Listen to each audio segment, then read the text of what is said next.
السلام علیکم دوستو، آپ جانتے ہیں کہ دنیا میں بے شمار جانور ہیں، لیکن ان جانوروں میں 5 جانور ایسے ہیں کہ جن کو قتل کرنا، جن کو مارنا کوئی گناہ نہیں ہے۔ جی ہاں دوستو، اس سلسلے میں مشکوٰۃ شریف کے اندر موجود ہے کہ حضرت عائشہ رضی اللہ تعالی عنہ نبی علیہ الصلاۃ والسلام سے نقل فرماتی ہیں کہ اللہ کے رسول صلی اللہ علیہ وسلم نے فرمایا کہ ایذا پہنچانے والے 5 جانور ہیں جن کو حدود حرم سے بھی اور حدود حرم کے باہر بھی مارا جا سکتا ہے، خواہ احرام کی حالت میں ہو یا نہ ہو۔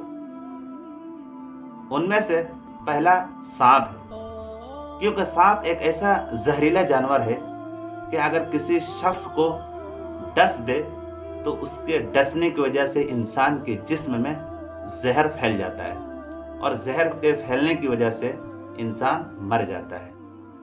دوسرا ابلق کوا ہے، یعنی ایسا کوا جو سیاہ سفید داغوں والا ہو، تو اس کو بھی مارنا جائز ہے۔